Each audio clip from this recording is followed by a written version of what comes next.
The recent changes in the Liberalised Remittance Scheme, or LRS as it's more commonly known, has raised hackles of many, especially those who travel abroad frequently or those with family members in foreign countries.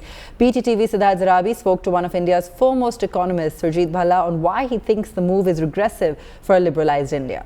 I want to begin by asking you to tell our viewers about your most recent article on the Liberalised Remittance Scheme, which as you yourself have said, and a lot of people, seems to have been unliberalized.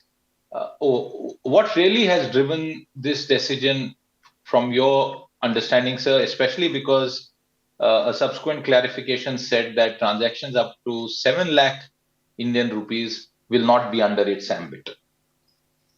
Yeah, thank you for having me. Look, as I explained in that article, I, for one, cannot find any logical economic reason for imposing this, including that why is it that people, there's a tax deducted at source, which I call a tax on imports, above 7 lakhs. So I don't really think that either should be there.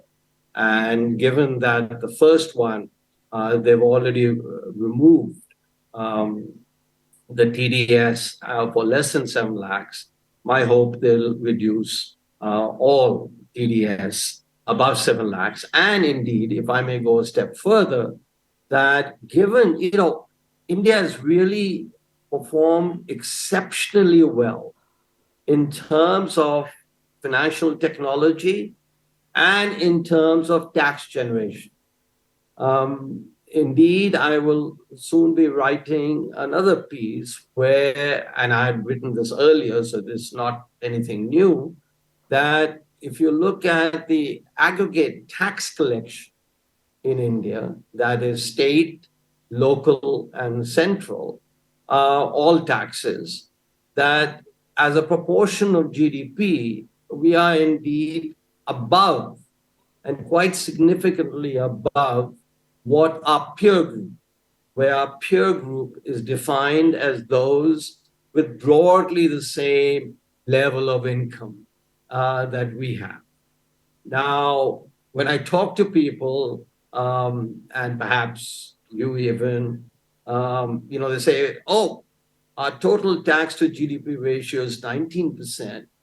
But you know what? The US is 34%. And you know what? Sweden is 52%.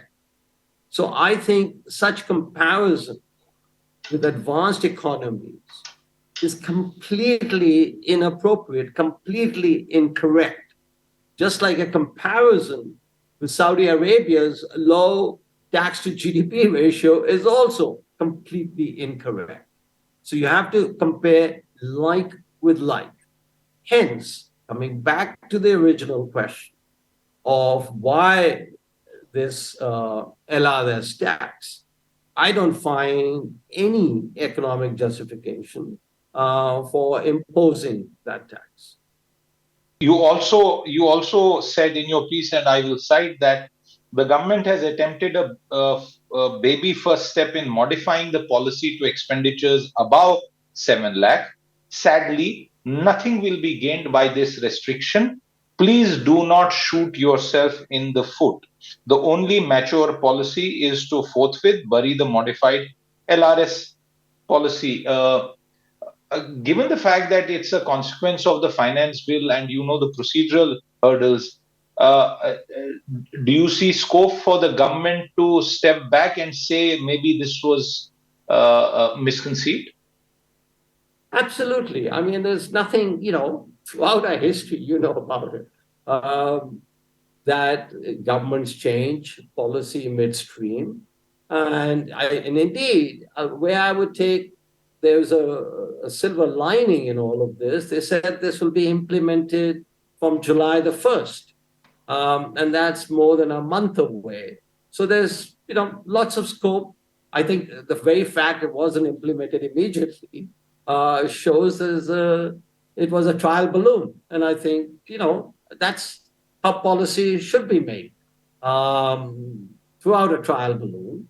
and find out. And if you find out that there really isn't, the balloon isn't flying, you abort it. Nothing lost by any government in changing its mind. I mean, that's what good policy making is you throw out a trial balloon. If it doesn't fly, you change course.